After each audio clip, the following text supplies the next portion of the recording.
50,000 रुपये उभे करताना किती नाकीने वले ते काय काय उपद्व्याप केले ते माहिती आहे ना? मग तसाच गोलमाल करा सासूबाई, मी 1 लाख रुपयापेक्षा कमी घेणार नाही, तेही कॅश. काय आहे ना सासूबाई, जर का उद्या तुम्ही मला घराच्या बाहेर काढलं तर मला नवीन जागेची तरतूद नको का करायला, नाही का? बरं मी बघते काय करायचं ते. ओके, आता मी तुम्हाला वृंदाच्या त्या बांगडीच्या प्रकरणातनं मी बाहेर काढतो आणि त्यासाठी तुम्ही मला 1 लाख रुपये देणार आहात. काम झाल्यावर देणार आहे. अर्थातच काम झाल्यावरच. सासूबाई, एक गोष्ट लक्षात ठेवायची, माझ्याशी डबल गेम नाही करायचं. लक्ष्मीकांत किती हलकट माणूस आहे याची तुम्हाला कल्पना आहेच. जसं मी प्रसादला थांबवू शकतो तसं त्याला उचलूही शकतो, नाही का? म्हणून डबल गेम नाही करायचं प्लीज. म्हणजे तू त्याला दुबईला जाण्यापासून थांबवणार आहेस, बरोबर? अहो सासूबाई, हा विषय वेगळा आहे, त्याचे वेगळे पैसे आकारले जातील. ठीक आहे, परवडत नसेल तर नाही म्हणून सांगा ना, नाही करत काम ते. ठीक आहे. मग सासूबाई, पैसे तयार ठेवा, ते घ्यायला आलोच.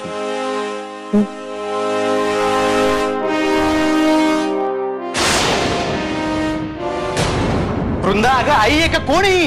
हिला या असल्या बाईला आई म्हणायचं मी? ज्या बाईची आयुष्यभर पूजा केली, जिला देवी सारखी मानली, ती राक्षसीण निघाली. अरे पण का चिडलास तू एवढा? अगं मदन भाईकडे गेलो तुम्ही दागिने गहाण टाकायला, तिथे मला कळलं जी गोष्ट आपल्यापासून लपवून ठेवली होती ना, त्या गोष्टीचा आता उलगडा झालाय वृंदा. मी तुला सांगत होतो ना, माझा संशय खरा ठरलाय.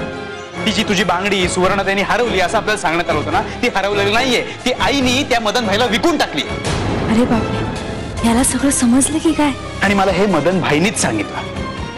ही आई बास बास, मला तिला आई म्हणायची लाज वाटायला लागली, तिच्या वागण्याची लाज वाटायला लागली मला.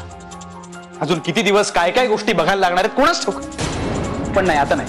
आता ह्या गोष्टीचा सोक्ष मोक्ष लावल्याखेरीज मी राहणार नाही. प्रसाद, प्रसाद, अरे काय करणार आहेस तू? काय करणार आहेस म्हणजे? बाबांकडे जाऊन त्यांना सगळं सांगणार आहे. नाही प्रसाद, हे बघ, ऐकून घे, शांतपणे विचार कर. कसा शांतपणे विचार करू? तू जे म्हणतोयस ते बरोबरच आहे, या गोष्टीचा सोक्ष मोक्ष लागलाच पाहिजे, पण जरा शांतपणे विचार कर. असं चिडून आता ताईपणा करून काहीही मिळणार नाही. हे बघ, आपण ह्या गोष्टीवर नीट चर्चा करू आणि नंतर ठरवू काय करायचं. तू आता रागारागात बाबांना जाऊन सगळं सांगशील आणि ते तिकडे मोठा हंगामा करून ठेवतील, आणि काय साध्य होणार आहे? यांनी काहीही मिळणार नाहीये कोणाला. माझी बांगडी जायची होती, ती गेलेलीच आहे आणि ती परत येणार नाही. तुला आईचं सगळं म्हणणं पटतंय का? अरे असं नाही म्हणते मी प्रसाद. मग काय म्हणतेय? हे बघ, आईंनी जे केलंय ते चुकीचंच केलंय, मान्य आहे मला, पण त्या असं का करतायत त्याचा विचार केलायस कधी?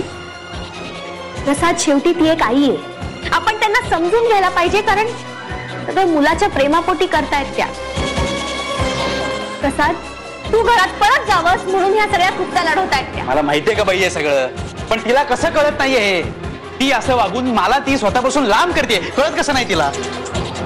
प्रसाद, चूक असली तरी माया आहे त्यांची. वृंदा म्हणते ते अगदी बरोबर आहे. प्रसाद, प्रसाद, सासूबाईंचं खरंच तुझ्यावरती खूप प्रेम आहे. अरे म्हणून तर त्या अशा मूर्खासारखं वागतायत, चुकीचं वागतायत. हे बघ, तू त्यांना माफ कर, झालं गेलं विसरून जा सगळं. हे बघा भाऊजी, प्रसाद, तर तुम्हीच सांगा ह्याला, इतका राग डोक्यात घालून घेतलाय की लगेच आत्ताच्या आत्ता बाबांना जाऊन सांगायचं म्हणतो. बाबा ना? ए बाबा, असं काय करू नकोस. नाही, तुझी आई मूर्खासारखं वागते काय, पण तू असं वेड्यासारखं करू नकोस रे बाबा. अरे हे सगळं जर का बाबांना कळलं तर बाबा चाळीसमोर बोंबाबोंब करतील, सगळ्यांसमोर आपली शोभा व्हायची. मला नाही हो फरक पडत. ठीक आहे, हे बघ, या परिस्थितीत कसं वागायचं, काय करायचं, हा सर्वस्वी तुझा निर्णय असेल. पण एक गोष्ट लक्षात ठेव, ती तुझी आई आहे. तू नडलास तर तीही नडू शकते तुला.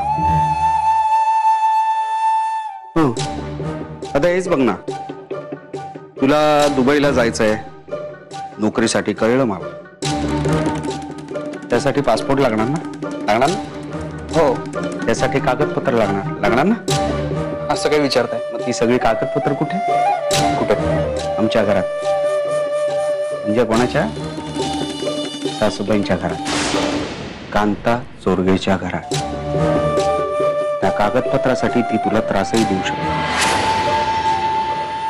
समजा पोलीस इन्क्वायरीसाठी पोलीस घरी आले आणि सासूबाईंनी सांगितलं की प्रसाद राहतो तो ऍड्रेस हा नाहीच आहे, मग पासपोर्ट बोंबलला, दुबईची नोकरी बोंबलली, हो की नाही? आता तू ठरवायचंय तुला काय करायचं. माझं असं म्हणणं आहे की एकदा पासपोर्ट येऊन दे, दुबईचं कन्फर्म होऊ दे, मग जर का तुला हा बांगडीचा मॅटर बाहेर काढायचा असेल तर काढू शकतोस. तर तुझ्यावर आहे सगळं. भाऊजी म्हणतात ते बरोबर आहे. आई माझ्या दुबईला जाण्याच्या कामात नक्की अडथळे आणू शकते.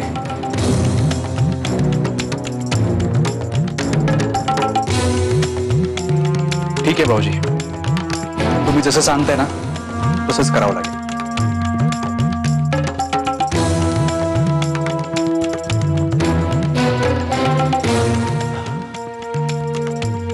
वृंदा, हे पैसे घे. 75,000 रुपये 3 महिन्यासाठी आणले. या पैशांमध्ये नवीन घराचं डिपॉझिट, भाडं, दुबईचा व्हिसा असे खर्च बसवावे लागतात. सांभाळून ठेव. मी आठवण येते.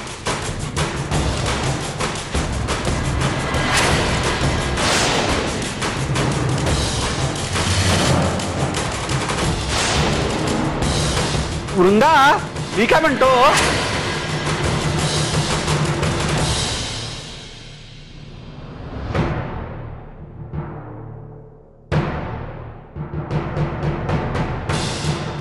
वृंदा, आता तो म्हणजे मी समजावलं ना त्याला, आता त्यांनी एवढं तरी मान्य केलं. आता दुबईला जाऊ शकतो तो. भाऊजी, काय कर, बोल की वृंदा, बोल ना.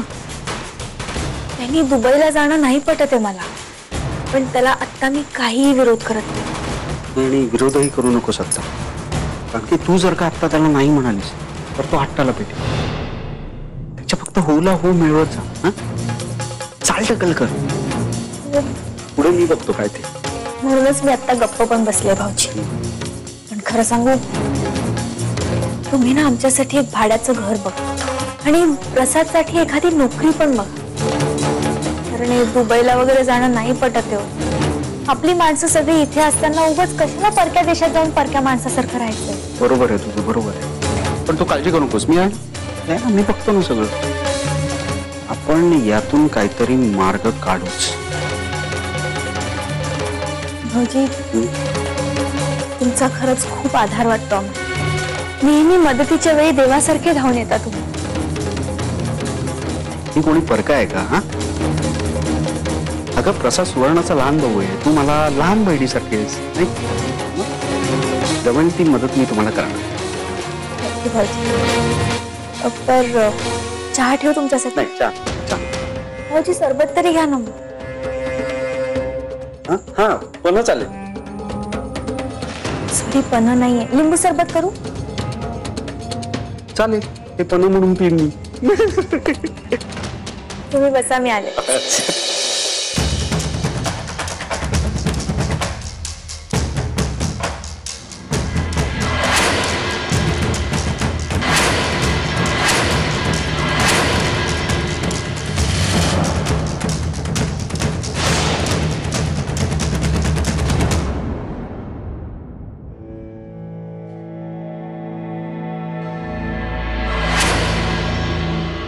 काय झालं? प्रसादला काही संशय नव्हता ना आला? काही कळलं नाही ना त्याला? काय ना सासूबाई, मोठ्या हुशारीने वृंदाची बांगडी विकून तिच्याच पैशाने तिच्या पोटावरती पाय आणलात ना. समजलं त्यांना सगळं. काय? खरं खरं समजलं त्यांना. म्हणजे मी वृंदाची बांगडी विकली हे माझ्या प्रसादला कळलं. कसं? मदनबाई त्यांनीच सांगितलं. अरे नशीब मी वेळेवर पोचलो म्हणून मोठा अनर्थ टळला. म्हणजे म्हणजे हे काय ती वृंदा खूप चिडली होती. प्रसादला इथे पाठवणार होती तुम्हाला जाब विचारायला. नशीब मी तिकडे पोचलो वेळेवर. बाबा पुता करून दोघांची समजूत घातली. आता काही प्रॉब्लेम नाही. अरे दागिने विकून ते दुसरं घर घेतील आणि मग घर घेतल्यावर इकडे परत यायची जी शक्यता होती तिथे संपल्यातच जमाय. माझा प्रसाद दुबईला जाईल, पैसे कमवेल, मग कशाला विचारेल तो आम्हाला. सासूबाई तुम्ही म्हणताय ना तसं होईल सुद्धा. खरंय तुमचं म्हणणं. काळजी करून कमी आहे ना तुमचा जावई लक्ष्मीकांत. मी सगळं करतो व्यवस्थित. फक्त पैसे तयार ठेवा. पैसे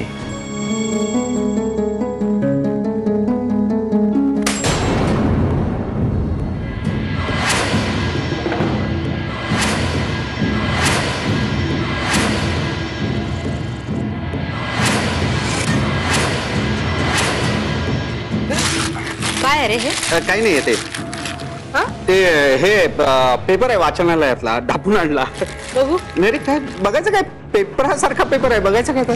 बघू देत ना. नाही पण- बऱ्या बोलाने बघू दे.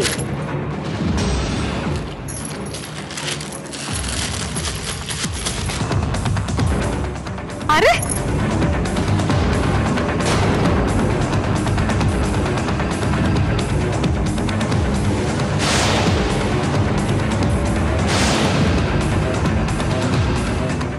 भरपूर पेपर आहेत. कुठून आणलेस हे पैसे? चोरलेस? चोरलेस हं? चोरले. माझ्याच घरात चोरी करतोस, माझ्या घरात चोरी करतोस. तुमच्या नाही वृंदाच्या घरात चोरी केली मी. तिच्या खणातून चोरले मी पैसे तुमच्यासाठी. ही चोरी तू माझ्यासाठी केलीस? हो नाहीतर काय. प्रसादने दागिने गहाण ठेवून हे पैसे आणले होते ना. मग त्यांनी मला हे पैसे दिले असते आणि म्हणाला असता की घर बघ म्हणून. मग मला त्यांच्यासाठी घर बघावं लागलं असतं म्हणून मी हे पैसे तुमच्यासाठी चोरले. मग आता तुम्हाला सांगेल घर बघ म्हणून. मग मी त्याला सांगेन पैसे आण घरासाठी. कुठून आणणार तो पैसे? मग घर कसं बघणार?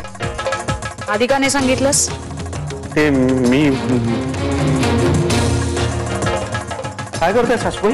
पोलिसांना फोन लाव. असं काय करताय? कशाला? मी तुमच्यासाठी केलं ना हे. माझ्या मुलाच्या घरी तू चोरी केलीस. या नोटांचे नंबर मगनभाईकडे लिहिलेले असतील आणि ते पैसे प्रसादनी आणले. ते वृंदानी ठेवले तुझ्या समोर आणि ते तू चोरलेस. त्यामुळे चोर आणि पुरावा दोन्ही हाताशी आहे माझ्या. पोलिसांना कळवते. जा खडी फोडायला जा. अहो सासूबाई असं काय करताय? अहो मी तुमच्यासाठी चोरी केली ना. माझ्यासाठी? माझ्याशी डबल गेम केलास? भोग आता स्वतःच्या कर्माची फळं. सोड फोन. फोन सोड. अहो सासूबाई मी तुमच्या पाया पडतो पण प्लीज असं करू नका. मी तुमचं काम सगळं फुकटात करेन. काय ते?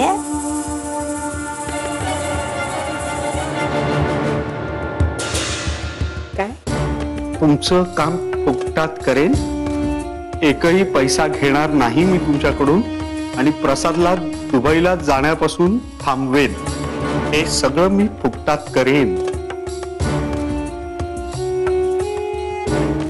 जा कामाला लाग.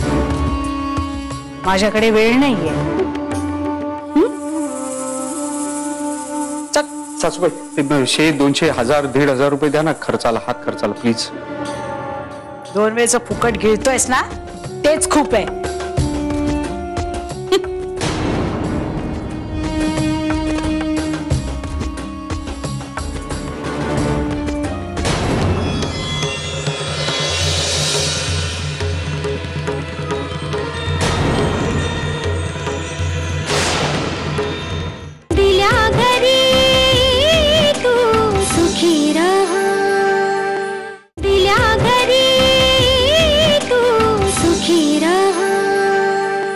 हरीश तुम्ही फाईल मध्ये माझे सगळे डॉक्युमेंट्स लावले. जरा चेक केलेस ना तू? मी केले. तू बघ ना जरा. बरोबर बघून घेतो. हे 12वी सर्टिफिकेट, 10वी, आजकाल काय पासपोर्टच्या प्रोसेसला वेळ लागत नाही रे जास्ती, सगळं कॉम्प्युटराइज झालंय. तो काय वेळ लागेल तो पोलीस एन्क्वायरीलाच. काय रे हरीश, काम लवकरात लवकर होईल ना माझं? अरे हो, म्हणजे काय, समोरच्या सायबर कॅफे मध्ये जाऊन आत्ता करून घेऊ. पण प्रसाद, तुझी आई या एन्क्वायरी मध्ये काही अडथळा आणणार नाही ना? मला त्याच एका गोष्टीचं टेन्शन आहे, पण होईल सगळं व्यवस्थित, मला काही प्रॉब्लेम नाही वाटत. हे बघ प्रसाद, सगळं नीट व्हावं असं तुला वाटत असेल ना तर प्लीज एकदा त्यांना समजव.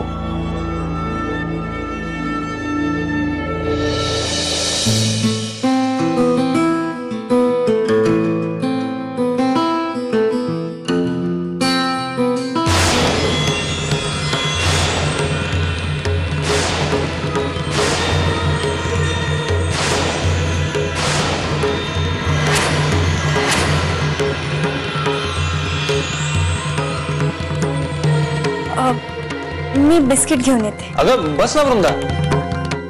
नाही, कशाला, तुम्ही दोघं बोला. अगं नाही नाही, तुला कळणार नाही असं काय बोलत नाहीये आम्ही. इनफॅक्ट मला तुझं मत हवंय. बस बस जरा बस.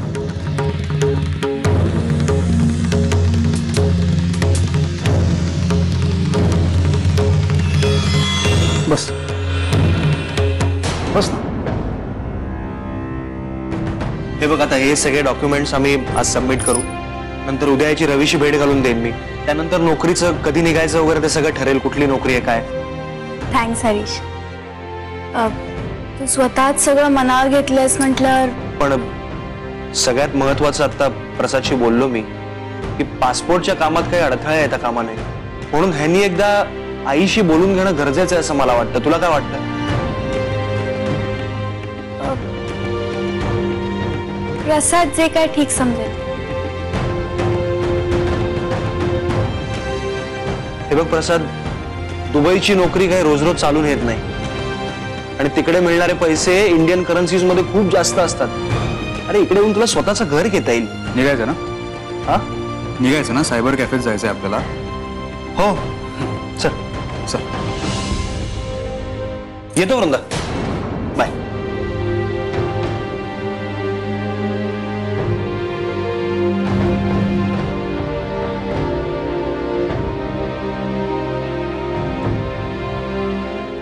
यांना लॉकर मध्ये टाकण्याचा विचार सोडून दे, कारण हे म्हणत होते की तू जर पोलिसांना सांगितलं तर हे पण वृंदाचं सांगतील. पोलीस नाही विश्वास ठेवणार, पण बाबा तर ठेवतील. दिल्या घरी तू सुखी रहा, दिल्या घरी तू सुखी रहा. नालायक आहे तुझा नवरा, खाल्ल्या घरचे वाशे मोजतोय.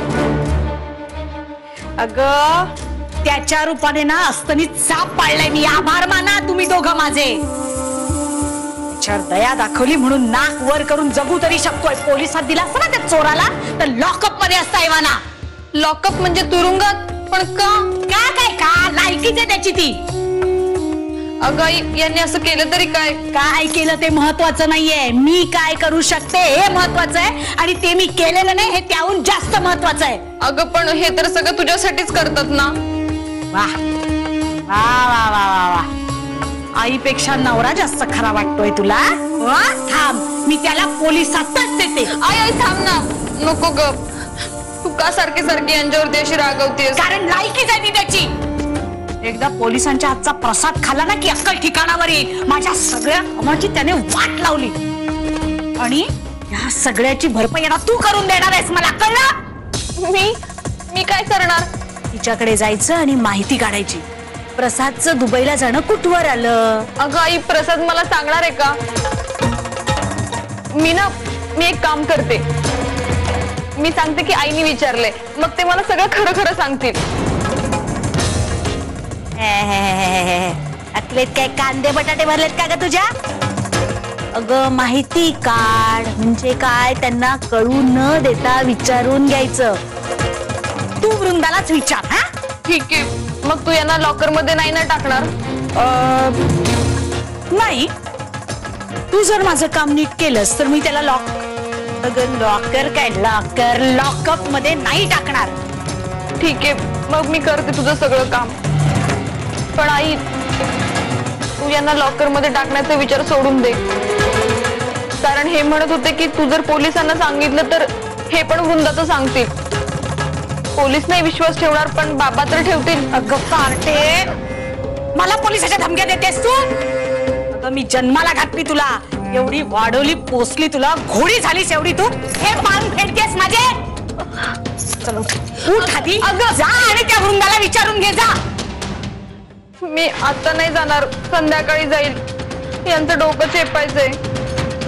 तुझ्या नवऱ्याला सांग नको तिकडे डोकं चालवू नकोस, मग नाही दुखायचं.